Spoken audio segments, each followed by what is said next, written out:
All right, we're going to call this Finance Committee meeting to order. Present are council members Frazier, Cost, Bubb, Blake, and Marmee. First item on the agenda is a request for a resolution authorizing and directing the mayor of the city of Newark to prepare and submit applications to the Department of Homeland Security for fiscal year 2017 Fire Act grant programs in support of the training programs, equipment purchases, funding for personnel, fire prevention, and fire safety programs throughout the city. This resolution will allow us to apply for the upcoming AFG grant, which we plan to apply for personal protective equipment. Okay. Questions? Make a motion. Second. Motion by Bubb, second by Cost. It says 2017. It is because it's a federal appropriation year was 2017. Okay. Just double checking. All right. Any further questions or discussion? I have one. Yes. Did we apply for this last year? And how much did we get? Do you remember? Well, we were not awarded last year for the AFG. We don't, unfortunately, despite my efforts, get one every year. But we're going to try again this year for the PPE. Perfect. Any other questions or discussion? Seeing none, all those in favor signify by saying aye. Aye. Those opposed, that motion passes 5-0. Next item on the agenda is a request for appropriation in the amount of $671.33. This appropriation is for the auditor's office to sort of do their housekeeping with their books. It's a reimbursement grant. The appropriation wasn't high enough, so this is settling it up for the 2017 traffic grant. Okay. Motion. Second. Motion by Bubb, second by Frazier. Questions and or discussion?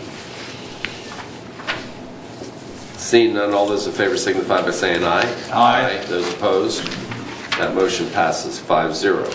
Thank you. Thank you. Next item on the agenda is a request for appropriation in the amount of $75,000.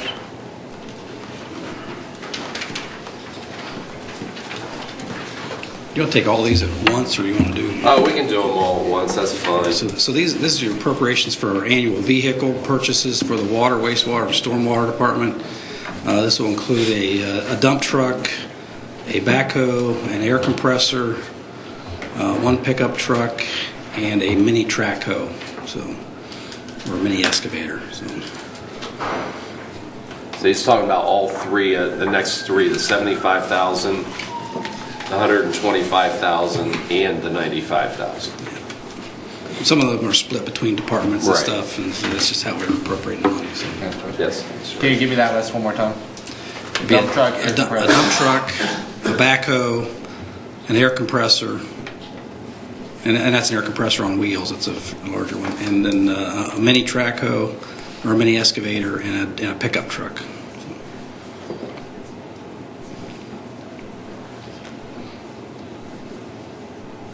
Anything else? And we're sure that this will all cover all this. So, okay. That's all I have. It's all done on a state purchase plan. So. Any further questions? I'd entertain a motion for the $75,000. So moved.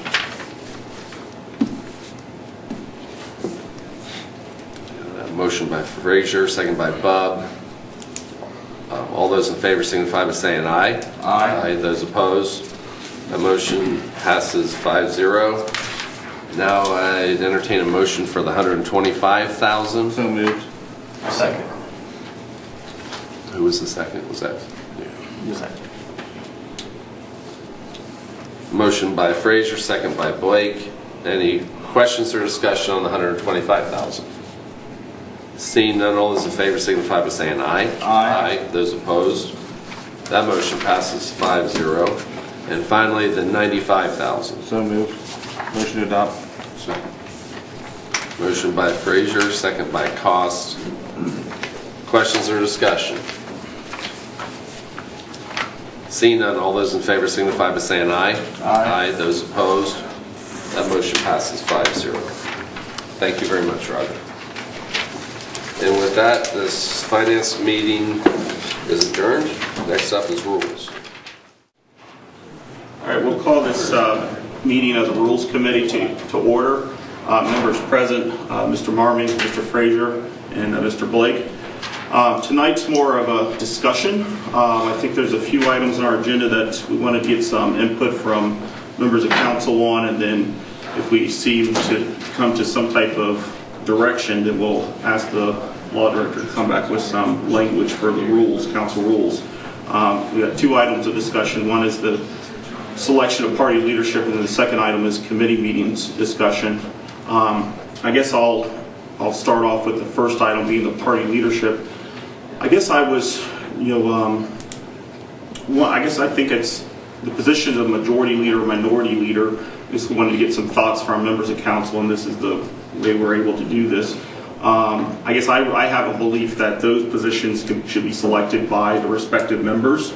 And there's nothing in actually the only time that our rules mention those two positions is within Rule 11. And so I wanted to bring it forward to folks and see what their thoughts are about those two positions as far as selection, and see if there's a shared opinion or not about how those selections are going, and then we'll move from there. I know I would be in favor of wanting to put something in our rules to have respective members choose their party leadership, but that's just me. I need to see what everyone else is thinking about that. I know there's been some emails, and Doug Sass is not here to present anything, but just wanted to have some general discussion about that. So, If I may. yeah. So my thought on this is, if we do put it in verbiage, that's fine, but my expectation would be the majority and the minority party would determine who is their majority or minority leader by party vote. If it's a tie, the tiebreaker is to seniority, and if there is a tie with seniority, it would go to full council for a vote with the presidential tiebreak. That's what my thought would be as far as that.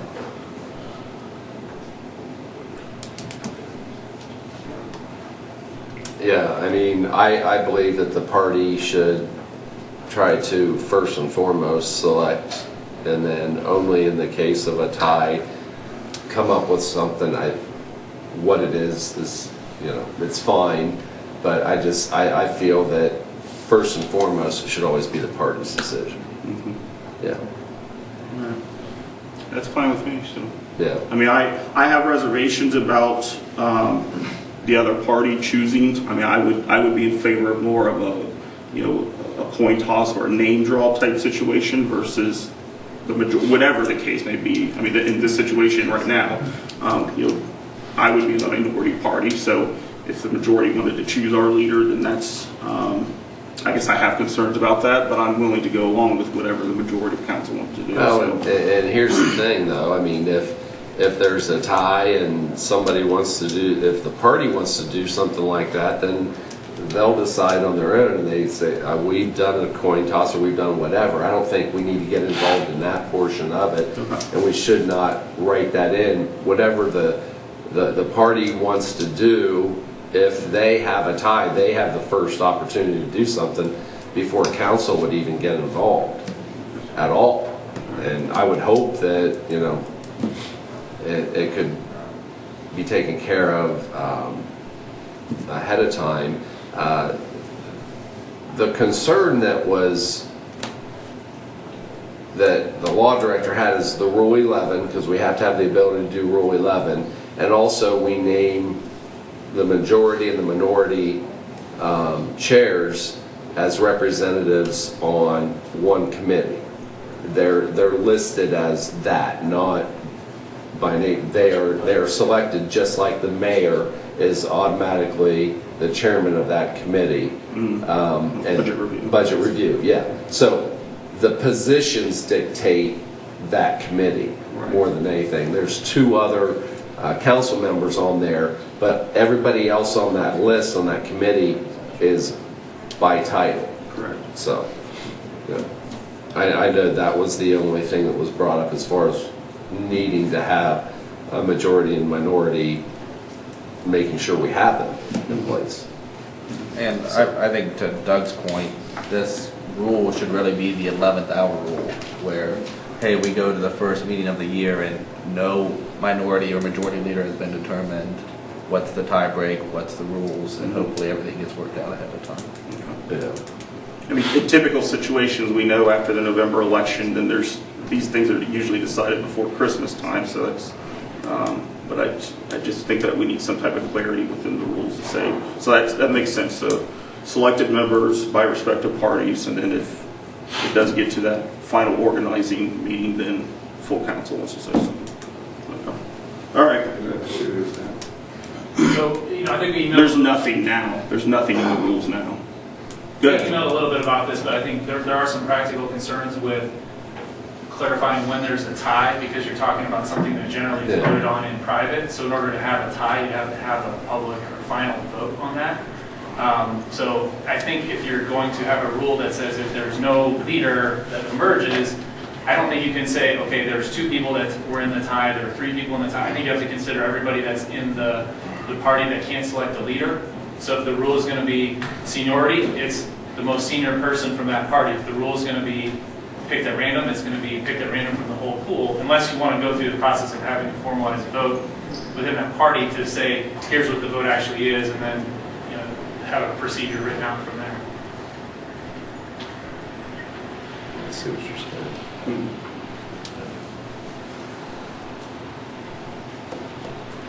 Bill? Yeah, if I understand what John's saying as well, is the decision as if there's a tie or if the decision's been made, that's been done amongst the members of the party. If there's a tie, then that vote's going to have to be discussed, or it's going to have to be done out in public so we can actually know what the situation is. And I would say I'm in agreement with what both of you have said in that I think it should be seniority from that point. I mean, you and I have had this discussion before. I would be totally against the idea of a coin toss or drawing names out of a hat. I think what we've got here are 11 people who every week sit here and make decisions for this city. Decisions that are always difficult. They're decisions we don't agree on all the time. But they're decisions that we vote on, we make a decision, and we go on. And there's some votes that we win and some votes that we lose.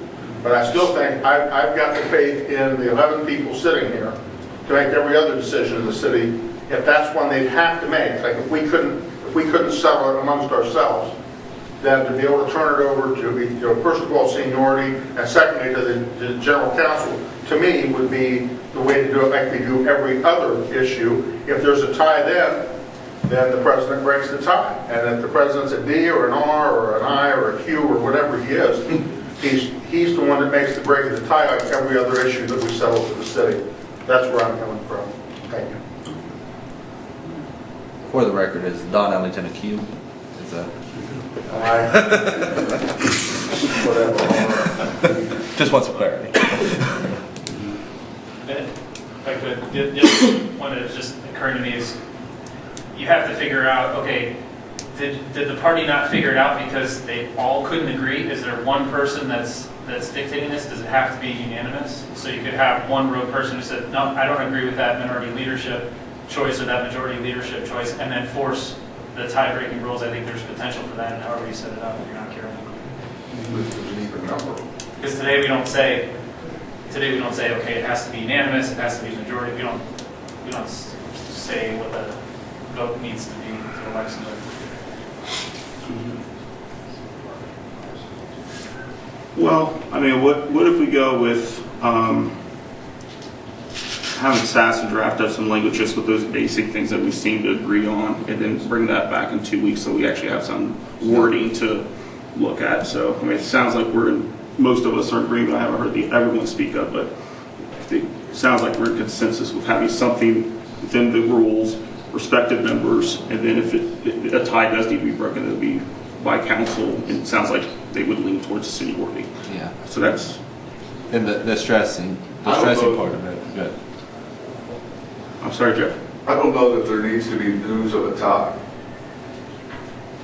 because that's not a vote. That's a discussion amongst the party members. It's not a vote.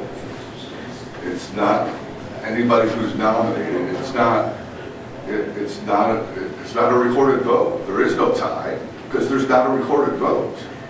It's an agreement amongst a group of people, particularly with an individual party. And that party goes to somebody that says, okay, here's who's going to be our minority leader, and then all of council votes on that. If that party comes up and says, well, we want this person, we want this person, we want these two people to be minority, then it's going to be voted on by all 10 council members. There's never a vote prior to that first meeting. And quite honestly, there's 2 months to work that out. You've got from November 7th or 5th or 4th or whatever the first Tuesday of November is until the first meeting in January. Pretty close to 2 months to be able to work it out amongst yourselves. If that party can't come to a conclusion in that 2-month period of time, then there's a problem.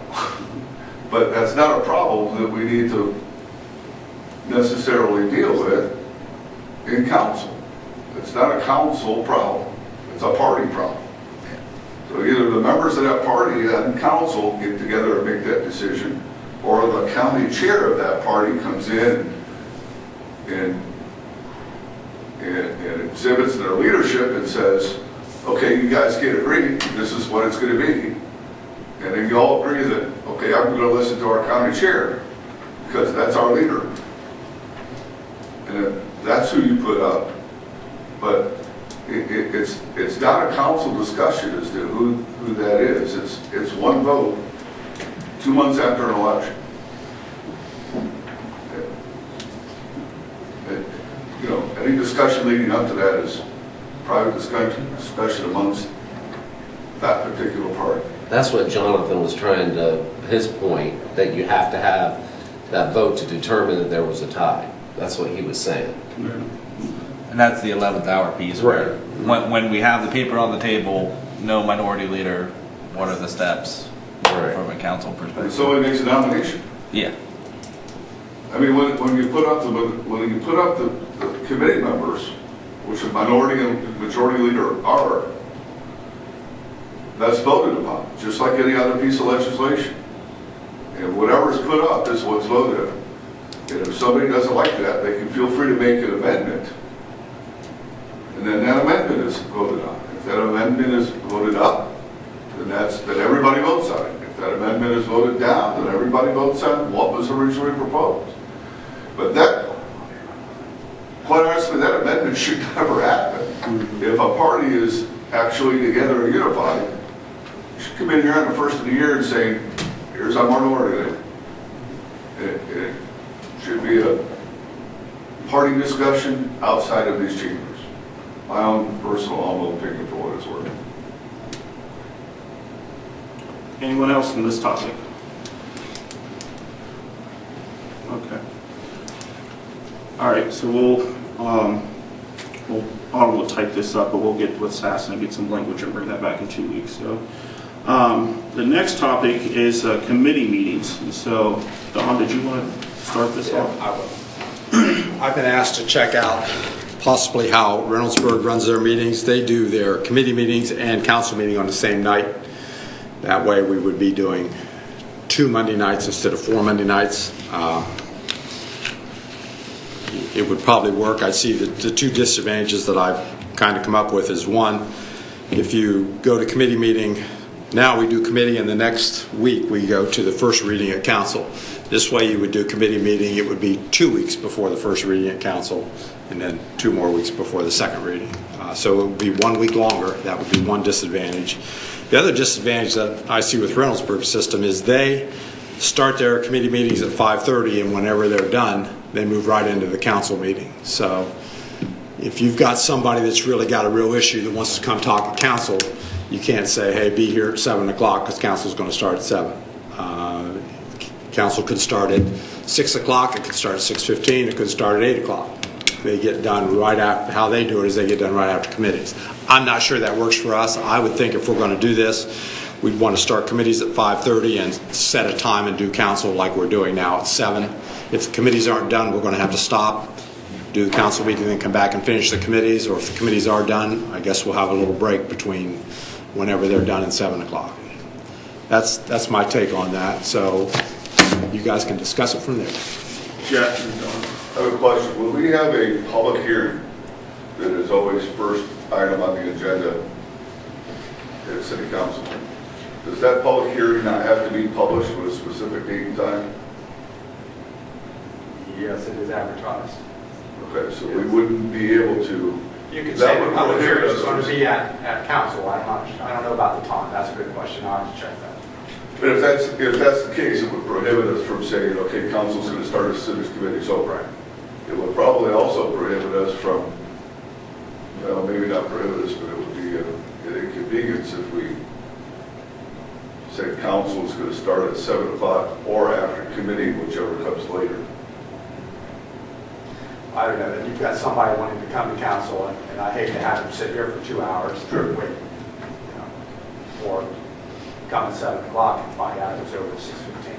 So I know one of the things we've talked about is starting committees at 5:30 like we normally do, and then have a rock solid start time of council at 7 o'clock. So that if 7 o'clock rolls along and we're not done with committees, then we adjourn committee meetings, start council at 7, go until that's completed, and then reconvene committee meetings to complete the committee meetings for the day.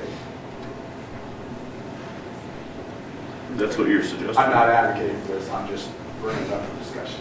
I mean, that could make for a long night, but brings up 2 nights. It's not any more time or any less time commitment on our part.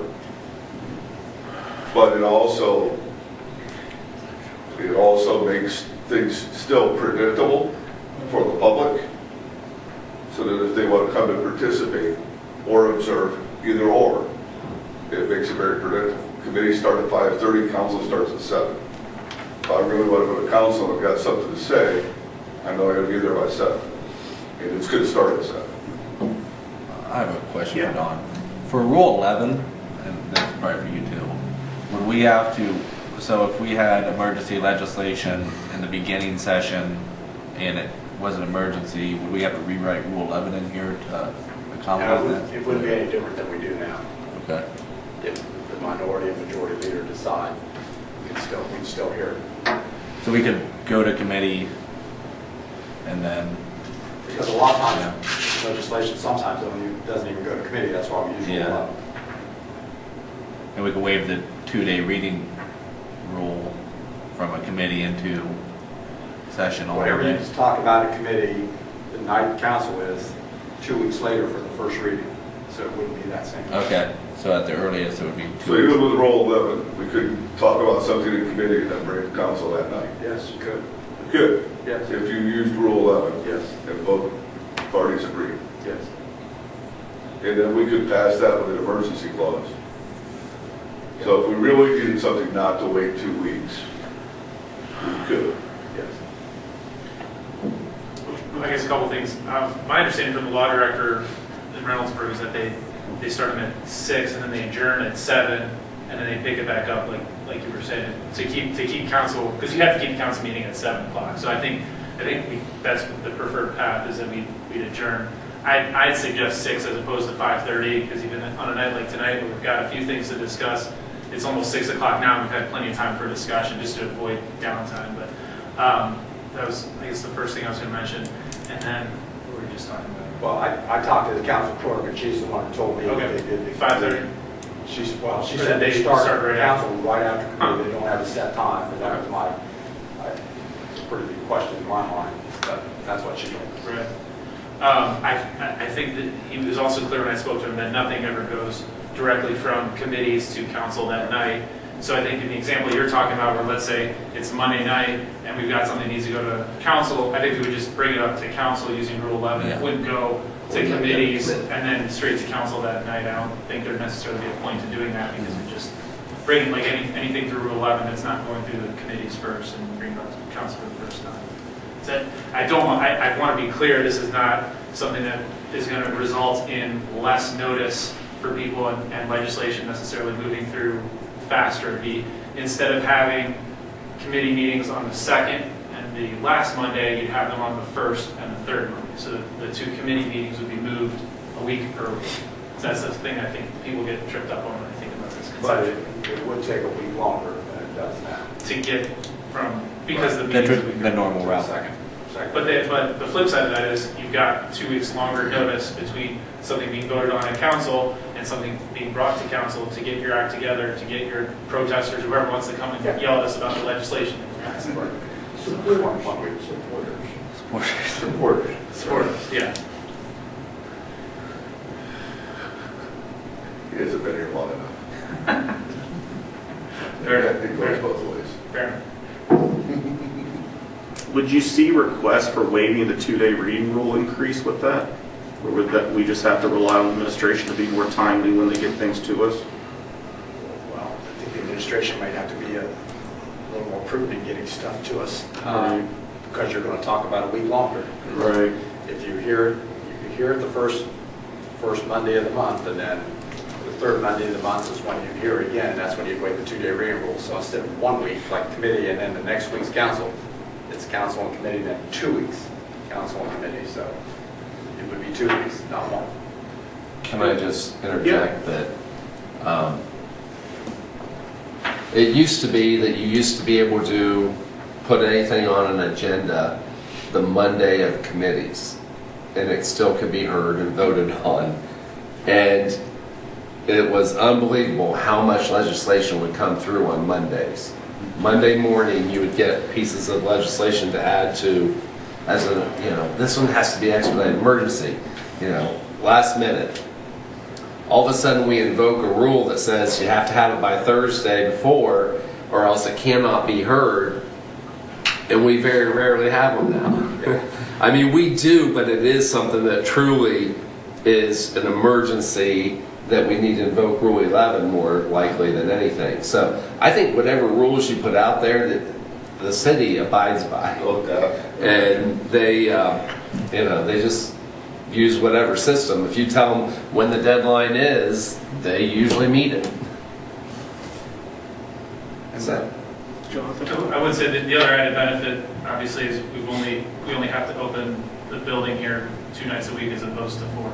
So I think there's some efficiency gain there. It's open longer, but less number of days. We got to have it open and the lights on. So, do you have your thoughts together around this to get some wording to how we're going to change the wording of the rules, or you want I could work on something. to? Okay. Is anybody opposed to this? Or any negative comments? Just how can we make it work? I think it's just like anything else, we're used to doing it. I'm used to doing it the way I've done it for the last 6 years. I'm comfortable with it the way it is. I can see that there's going to be, 2 less meetings a month. I don't know how much more upside to it I see than that. I guess I'm just used to it the way it is.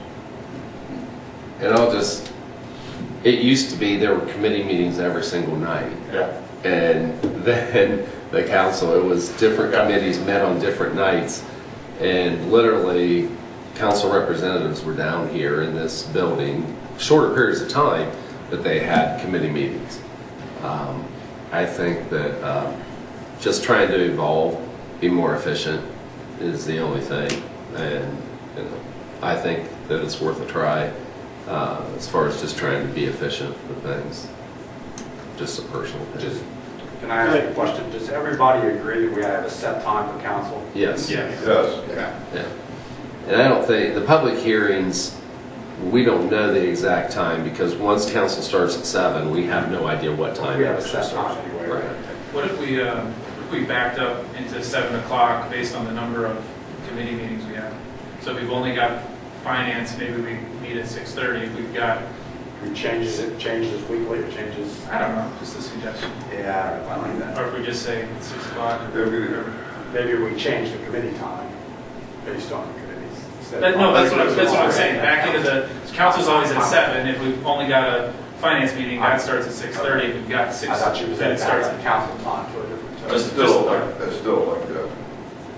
And just because it changes every time. I still don't like that, because I think that's too confusing for the public to grasp if they want to come in committee meetings, Fair enough. whether they're involved in that committee or not, or just want to come. I think it needs to be predictable.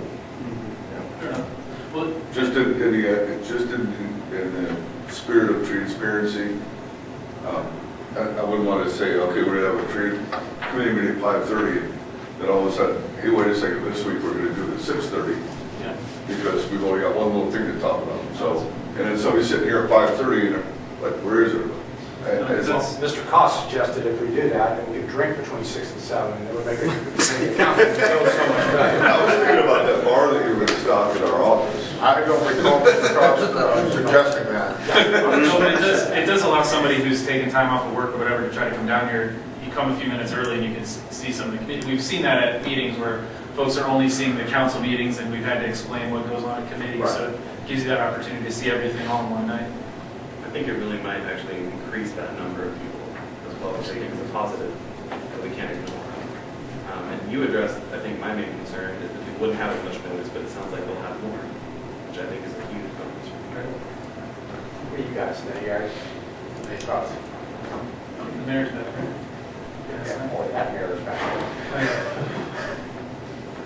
Do you think because the way we do it now, the people from the citizen standpoint, that they're comfortable with coming in there and they know they're going to have enough time to present and have their voices heard, and rather than worrying if you're going to stumble into a council meeting and have to pick it up afterwards? That's probably my biggest concern when I think about this.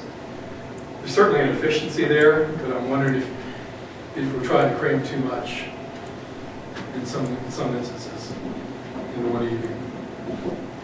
Do you have any thoughts, Mayor?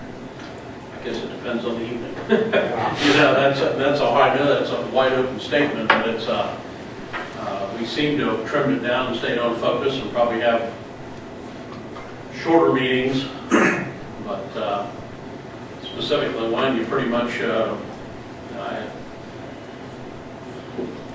don't know. It's a tough one. There's pros and cons both ways, I would say. I think there's some model to go for it in today's society, and it's asking potential new council members a lot when they have to dedicate every Monday.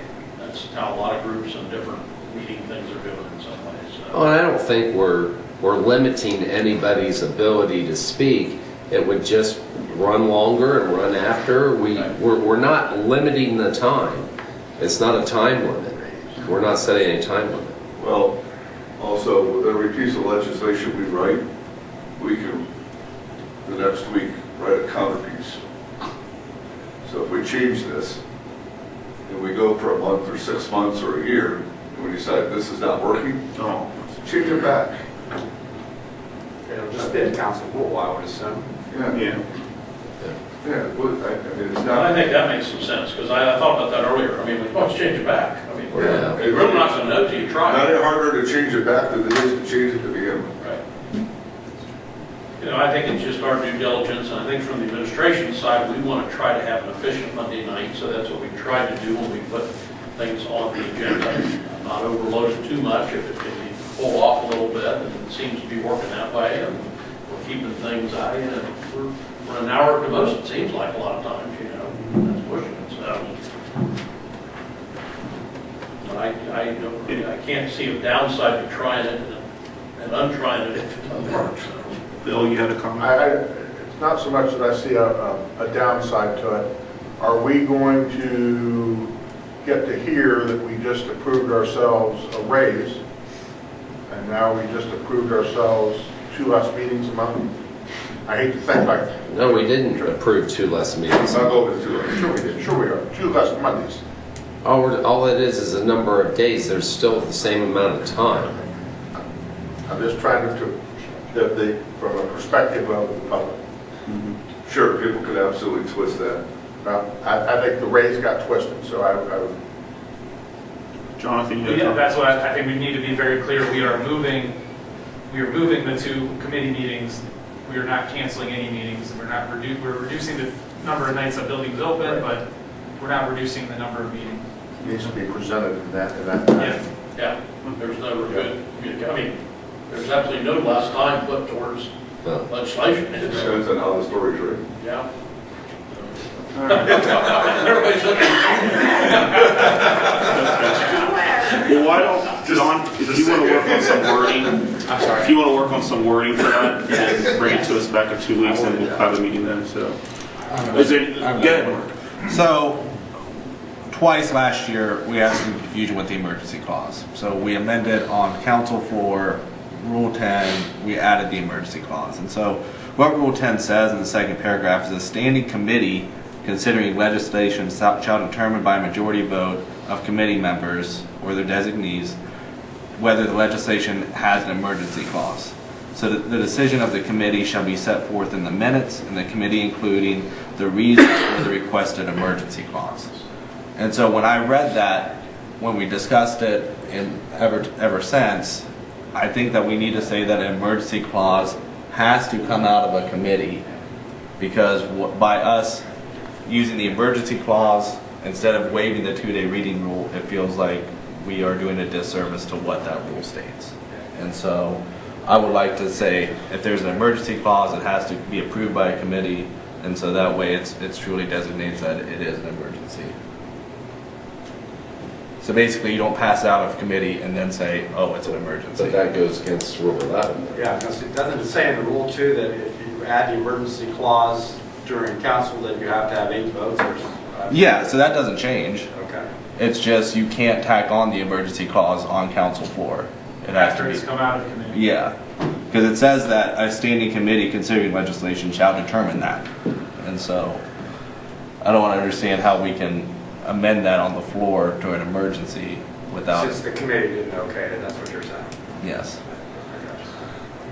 You're saying in that situation, you have to use rule, you have to invoke rule 11. Wait 2-day reading rule, Rule 11, just not tack on the emergency clause. The only problem that I see with that is that there have been times when it was inadvertently not on there, but it was supposed to be on there. The other thing is, unless it's a finance item, if it doesn't have the emergency clause on it, then it doesn't get enacted for 30 days from when the mayor signs it. So it could be 31 days and they need legislation immediately, and you're not going to have the ability to do that if something comes up. So, I mean, interpreting just how the rules how they are, I mean, my struggle is either we change it to allow emergency with this paragraph, or we solidify that it has to come out of committee. It's either one or the other, because the way this reads right now is that a standing committee is the one that determines that. So that's what my struggle is just either we say, hey, we remove this paragraph, and we say, hey, we can attach an emergency clause on the council floor, or we amend the paragraph to say emergency clause can only come out of committee. Because this is what the... Yeah, I would say, in my opinion, I'd say to remove it because it handcuffs us to something that we could be in a lot of trouble for. Now, I don't like the opposite side where you can remove the emergency clause on council floor. Once it's read as an emergency, I don't see how you can then remove it.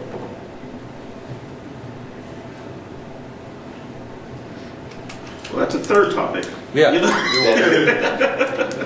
So, I'll look at some drafts. Yeah. And for next committee. We're going to have a meeting in 2 weeks, so once you work out some wording there, come back to us. So, anyone else want to talk about any other rules?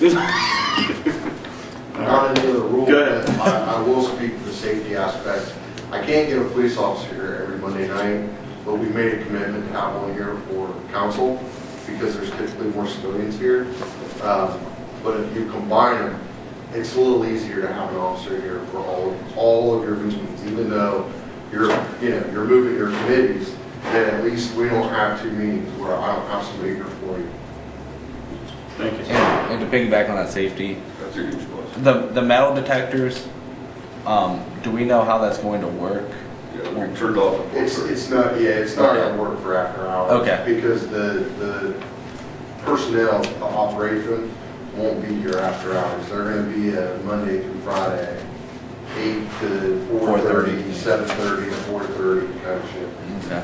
When's that going to start? That is in the works. I don't know when it's going to start. The Bill? judges have to hire the personnel, and we still have to order the shit. Good. You know, just sort of on what Steve just said, the other side of that is, in council meetings, we always have a representative here at the law director's office. We don't always have someone here for committees. So if we combine them, would we be asking them to be here for the entire, ask a representative of the law director's office to be here for committees and council? Because there are times that I wish we had someone here for committee meetings, just like we do for council meetings. I think there's times that we need a clarification, and I can see where that would be helpful, and that would add to some efficiency of the conversation as well. Change is hard. You can ask, you can't make it up. No, change is hard. Any other comments, thoughts? Sounds like we got some direction then, so. All right, seeing nothing else, and we'll call the Rules Committee to adjourn, and that's it for this evening. Thank you.